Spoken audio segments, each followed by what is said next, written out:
onwards. With your support, we can certainly do exactly that. We're joined by Wesley Hood in studio, who's going to be giving us some insight and sharing information on the RS South African launch of the 2025 Student Project Fund that is to boost engineering innovation. Let's get into Tech Insight this morning. Tech Insight. Wayne, thank you so much for your time and a warm welcome to Area Code. Awesome. Thanks so much, Prettie. Great to be here. And just a quick correction, Wesley. Wesley. Why am I saying Wayne? No worries. I get it often. It's all good. Really? Yeah. That's interesting. Luckily, my uncle's name's Wayne, so I mean, it's not such a bad thing. Yeah. It's inheritance. There we go. Let's speak about, obviously, the inspiration behind RS South Africa and the launch of this grassroots student project fund.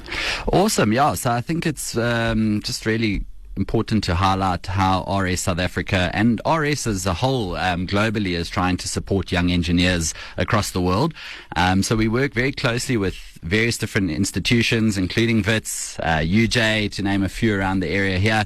And we've been supporting these young students, and one of those ways is through the RS Student Project Fund, where it's just an opportunity for students to apply for the funding to support their projects that they might be working on. So if it's one of their university projects, or even if it's one of their own side hustles that they're looking at applying with, that's what we're trying to look for. So really, really awesome initiative. It's growing some traction. This is now the third year we're actually running it. And yeah, really starting to see a lot more students getting involved with it. I like the sound of that. Let's track back a bit here. You're saying that this is now the third year that you're going to be running. Take us through the first 2 years. How has it been? How's the reception been? The number of people that have been applying, some of the difficulties that you've faced as well, that you are hoping this time around are going to be and play out differently. Yeah, I think so. With everything new, it takes a little bit of time to kind of get the attraction from students. But so in our first year, we only had around 4 applications in total, and that actually came from only one university. So we tried to improve that. The following year, we then got to 12 applications that we received. We selected four winners there that received the 10,000 Rand funding from RS South Africa. And then this last year, in 2024, we received 18 applications. We selected 6 winners there. This year, I think we're going to have a whole lot more applications in, and we're looking to select probably between 10 to 15 applications, depending on the quality of the applications as well. So we really are encouraging students to really not do it too half-wittedly. You know, they want to really give their full sort of attention to how they apply for the funding and so forth. So please do put in a bunch of effort if you can. Share some pictures, share some designs. That's what we want to see, and those are generally the types of students that we are going to be selecting. Let's talk about eligibility. Because clearly you are expecting a bigger number this year. We've seen it growing throughout the course of the 2 years that you've mentioned and that you've put out there to us. Who exactly is eligible to apply for this fund, and how can the students go about submitting their proposals? Perfect. Yeah. So we are specifically looking for anybody between the ages of 18 to 30 years old can apply. They must be enrolled at a university, either full-time or part-time, but they need to be studying some sort of engineering qualification or technology qualification as well. That's generally what we're looking for. Somebody that's building something hard skills, hard applications. Something that's really going to play an impact on either the industry, engineering industry, or possibly even around the environment, looking at sustainable solutions. Any of those type of projects are exactly what we're looking for from RS South Africa. Give me an indication of why exactly RS and how they came down to concluding 10,000 Rand as an amount that has been chosen. How do you see it helping students turn their ideas into reality? Interesting question. So maybe I should have maybe started with RS. We are a global distributor of industrial and electronic equipment. So we've got about 800,000 different products, 2,500 leading different brands within our range, and we supply various different industrial organizations and industries industries. So these students get access to all those products. That 10,000 Rand funding will really allow them loads of opportunities to find whatever it is that they're sort of looking for their projects, be it PCB, be it a test and measurement equipment, anything they can really think of, they will be able to get their hands on it, which will help to bring their project to life at the end of the day. And that's what we're trying to accomplish, hey? That's exactly what we're trying to accomplish. Let's 100%. now move our conversation to this year, 2025 edition of this fund, particularly exciting and obviously different from the previous years as well. What exactly about this year stands out compared to the past two?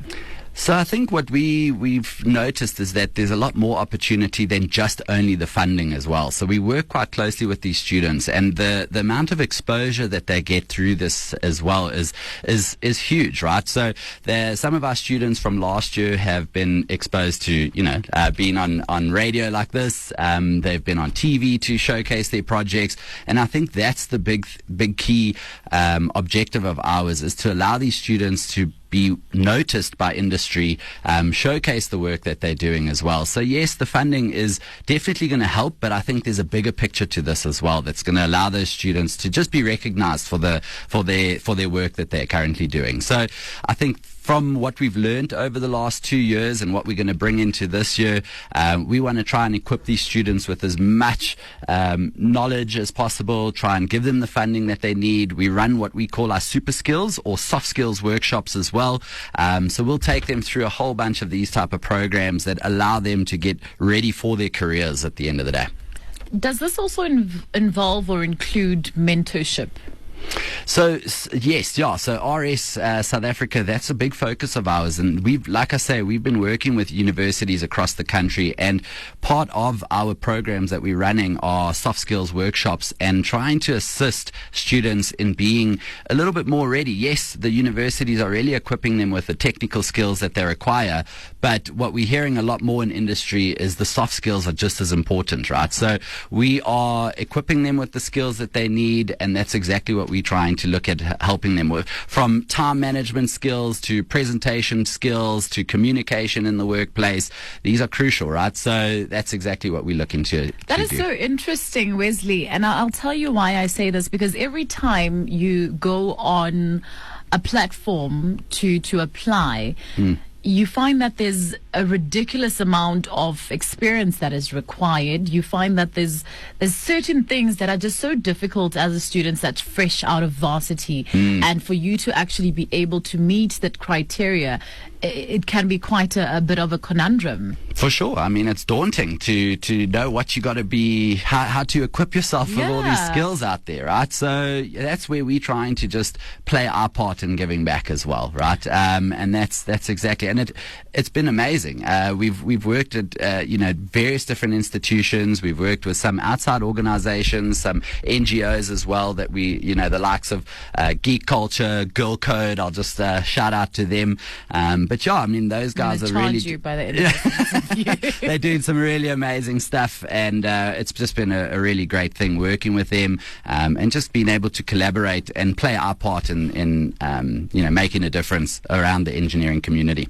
Well, while you're making mention of some of the few partners and people that have come on board, you've also mentioned the alignment with the UN Sustainable Development Goals.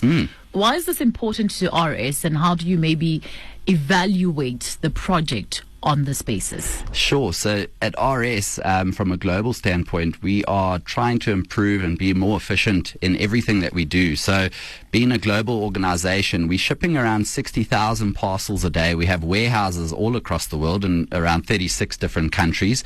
And what we are trying to focus on is becoming more sustainable and implementing more sustainable solutions into our organization as well. And this is where we sort of challenge students to come up with these type of solutions. And hopefully we can actually implement some of the solutions into our own organization. So we have and it's part of our ESG strategy, is to become more sustainable, focus on long-term, visions within the organization as well. Let's share some of the standout innovations from previous recipients of the fund. that really highlights its value. Yes, yeah.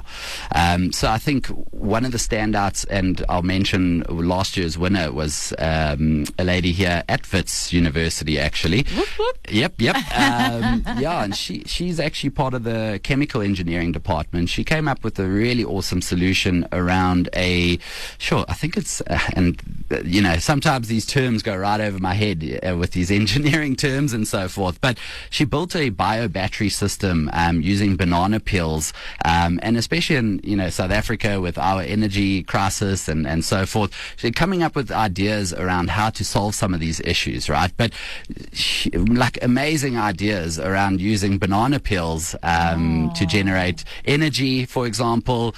We've also had a student from Nelson Mandela University. He did a autonomous robot cleaning, basically a autonomous solar panel cleaner robot that cleans and makes it more efficient at the end of the day. So there's so many of these cool projects that are going on out there, and we want to bring some exposure for these students and just showcase the work that they're doing, and I think that's really important.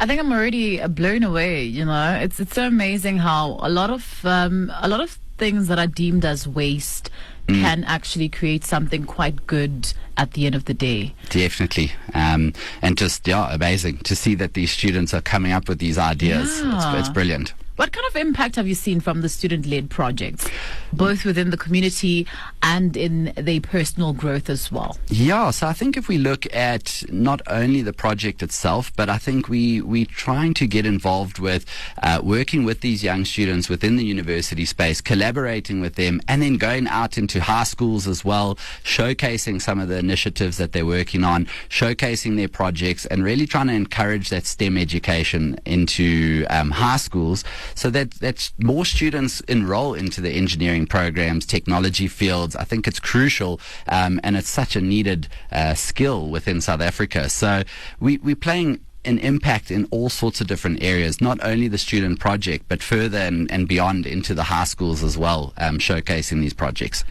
Any of them global scale?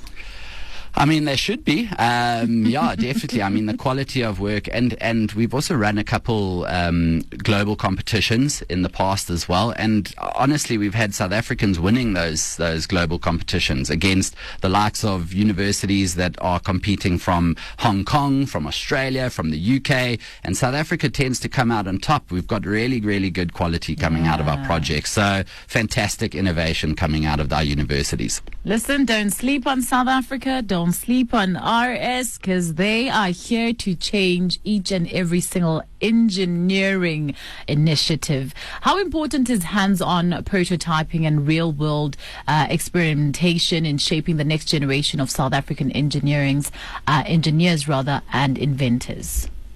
So I think that's a crucial topic that we tend to hear a lot of when we are going into the universities. A lot of lecturers would probably agree with me now. It's one of the biggest requirements for the university students is to get application of technical skills, hands-on experience as well.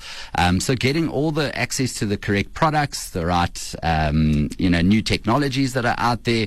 This is crucial for the students to actually be aware of these things. So there's tends to be three kind of key themes that we hear about when we're going into universities, and one of them being the application of technical skills. Secondly is the employability skills or soft skills development as well, and then thirdly is a real focus on how do we keep up with the pace of global change, right? It just continuously changes. We're all starting to hear about AI and all of these type of topics. How do we keep up with it, right? And this is what RS is trying to do. We focus on those three key areas of how can we as an organization assist in those three key areas that we tend to hear in conversations around the university spaces. Closing date for applications is looming, and that's at the end of May. What advice would you give to students who are considering applying but may still be unsure? 100%. Yeah, so the RS South Africa Student Project Fund competition is closing on the 31st of May. So I really encourage students to get involved with it. It's quite an easy application process. What I would encourage students to be aware of is please put as much effort as possible. Showcase some of the work that you're doing. If you've got pictures, got photos, got anything, videos, pop it in there. It just stands a better chance of standing out amongst the rest of the applications. So yeah, looking forward to it. It's going to go through to a panel of judges. We will have around 6 judges that will be going through these applications, and then we are looking to select between 10 to 15 winners for this year. Before we get into the future of RS and how they plan to grow and evolve in this initiative, I want us to look at interested students. How can they apply and get more information? Sure. So the best thing to do is either you can go onto rsonline.co.za. There is a banner that will take you straight through to the application, or otherwise visit our separate platform, which is called RS Design Spark. Really, really cool platform that I will encourage engineering students, technologists to go and check out as well. But the application process is all there. Or otherwise, thirdly, go onto LinkedIn, follow RS South Africa. We'll generally be posting updates and links to how to apply and so forth. Years to come, what can we expect? What's the plan when it comes to evolving, growing with these initiatives over years? Yes, for myself, I mean, I'm so passionate about this program specifically, but I'm hoping to see a whole lot more applications getting coming in, but also look out for a lot more global competitions, and I think those are some really big ones that some awesome opportunities come through for the students. We've had students, that have won that as well, been flown out to London to our head offices there before. They win some really, really great prize money as well. They get some really cool exposure. So it's lots to look forward to coming up. I like this global landscape that we are getting at, because it creates a bridge of collaboration. Sure. More than just keeping it at home, but also just knowing how and when to enhance it by utilizing other members of the country or the global scale. And finally, what's your message to young South Africans who have a great idea but maybe just waiting for the right time, or all these little things that people say, I'm just waiting for the right time? What would you say to get them in going out of their comfort zone? Start telling people, spreading the word about your projects. I know a lot of engineers will say, no, we don't want to give our trade secrets or anything like that. We're not asking for that. But I think at the end of the day, we need to get the exposure out there, showcase what type of work we're doing from South Africa. I promise you now, there's a lot of hidden gems that are in loads of our universities. So start to talk about it more, get it out onto the social platforms, tell us your story, and we're looking to support you guys. Wesley, thank you so much for your time this morning. Thanks so much, Prettie. And we've come to the end of that conversation, an interesting one indeed. I like how it also takes quite some time to actually deliberate and get to the bottom of who the winners are going to be. Competition or other applications were open from the 31st of January. They will be closing on the 31st of May 2025, and winners will be announced on the 20th of July 2025. It only goes to show how intense and very critical this all is. And on top of that, once again, to reiterate Wesley saying that take your time, put as much information, links to some of the work that you've done, really treat it with the utmost respect and delicacy that it requires. Put as much as you can to showcase yourself, motivate why you should be the one who gets this support. It's RS South Africa that are launching their 2025 Student Project Fund to boost engineering innovation. If you would like to be a part of this, simply head over to either LinkedIn or the internet and just type them in, and you could find a banner there that simply really navigates your way through in terms of where and how you can apply. Good times, good music, for good.